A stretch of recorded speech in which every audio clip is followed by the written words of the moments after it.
ঘোষণাকে স্বাগত জানিয়ে আজকের এই মিছিলোত্তর আলোচনা সভার সম্মানিত সভাপতি, সংগ্রামী উপস্থিতি, আমার একান্ত প্রিয় বাজারের সম্মানিত ব্যবসায়ীবৃন্দ, আসসালামু আলাইকুম ওয়া রাহমাতুল্লাহ।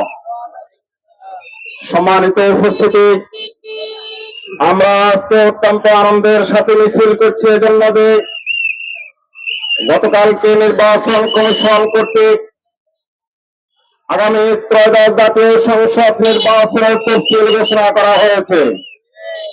প্রিয় দেশবাসী, আপনারা জানেন এই নতুন বাংলাদেশ বিনির্মাণের জন্য, নতুন স্বপ্ন বাস্তবায়নের জন্য বাংলাদেশে হাজার হাজার ছাত্র জনতা নিজের জীবনকে উৎসর্গ করেছে। হাজার হাজার ছাত্র জনতা তাদের অঙ্গহানি হয়েছে। লক্ষ লক্ষ ছাত্র জনতা, কৃষক, শ্রমিক, মেহনতি মানুষ অসংখ্য হামলার শিকার হয়েছে। তাদের রক্তের বিনিময়ে আজকে আমরা একটি নতুন বাংলাদেশের সূচনা পেয়েছি।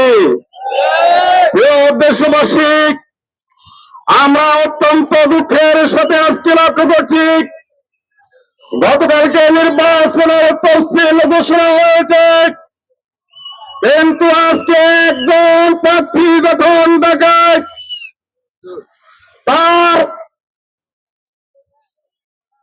প্রার্থী হিসেবে সে যেভাবে এলাকায় দাওয়াতি কাজ শুরু করেছে এবং তার মার্কার পক্ষে যখন জনগণকে দাওয়াত দিতে গিয়েছিলেন, তখন আমরা দেখেছি এক শ্রেণীর সন্ত্রাসীরা, এক শ্রেণীর গুন্ডা বাহিনী তখন ওসমান হাদিকে গুলি করেছে।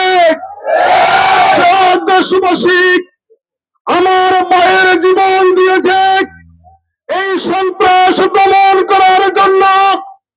আমার মায়ের বুক খালি হয়েছে এই দর্শকদেরকে দমন করার জন্য।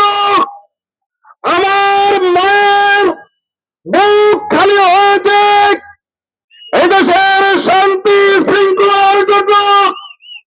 এই দেশের যুব সমাজ অকাতরে প্রাণ দিয়েছে এই দেশের শান্তি শৃঙ্খলার জন্য।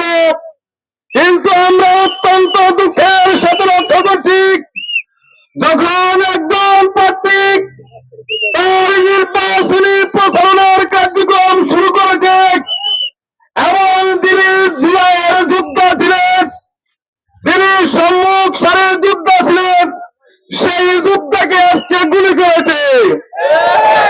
দেশবাসী, আমরা ধিক্কার জানাচ্ছি ওই সন্ত্রাসীদেরকে, আমরা গিয়ে করছি ওই সন্ত্রাসীদেরকে যারা আশ্রয় প্রশ্রয় দেয় তাদেরকে। আজ আমাদেরকে সিদ্ধান্ত গ্রহণ করতে হবে, আমার মায়ের বুক খালি করায় দেশ, আমার বাবার কোল খালি করায় দেশ, আমার বন্যার নির্যাতনের এই দেশ, নতুন এই দেশকে যারা এভাবে মিনি খেলবে তাদেরকে আমরা আশ্রয় প্রশ্রয় দেব না। প্রিয় দেশবাসী, আপনারা ইতিপূর্বে লক্ষ্য করেছেন আজ বাংলাদেশের সকল আলেম ওলামা ঐক্য হয়েছে, হাফেজে কোরআনরা ঐক্য হয়েছে, মুসলিমরা ঐক্য হয়েছে, ইমানদাররা ঐক্য হয়েছে, দেশ প্রেমিকরা আজকে আন্দোলন ঐক্য হয়েছে। ঐক্যবদ্ধের মাধ্যমে আমাদেরকে এই সন্ত্রাস দমনের জন্য দাঁড়িপাল্লা মার্কা ভোট দিতে হবে।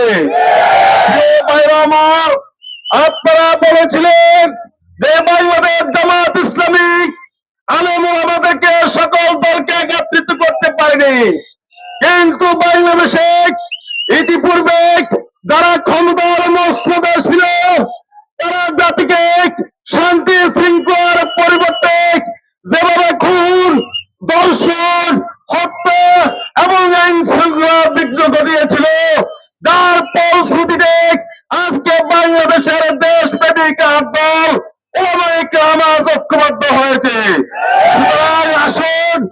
ওয়া'তাসিমু বিহাবলিল্লাহি জামিআন ওয়া লা তাফাররাকু। আমরা ঐক্যবদ্ধভাবে আল্লাহর রজ্জুকে আঁকড়ে ধরে ঐক্যবদ্ধভাবে আন্দোলন সংহত হই, ঐক্যবদ্ধভাবে আগামী 12 তারিখে দাঁড়িপাল্লা মার্কা ভোট দিয়ে ইসহাক খন্দকার ভাইকে জয়যুক্ত করি।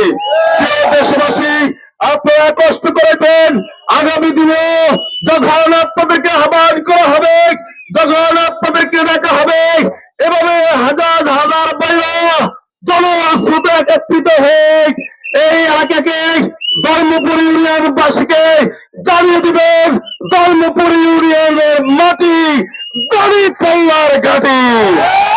দেশবাসী, আসুন আমরা ঐক্যবদ্ধ হয়ে আগামী 12 তারিখে দাঁড়িপাল্লার মার্কা ভোট দিয়ে ইসহাক খন্দকার ভাইকে জয়যুক্ত করে সকলকে আন্তরিক ধন্যবাদ এবং মোবারকবাদ জানিয়ে এবং ব্যবসায়ী ভাইদের সাময়িক ক্ষতির জন্য, সাময়িক কষ্টের জন্য আন্তরিক দুঃখ প্রকাশ করে আমার সংক্ষিপ্ত কথা শেষ করছি এবং আজকের মিছিল সভা সমাপ্তি ঘোষণা করছি। আসসালামু আলাইকুম।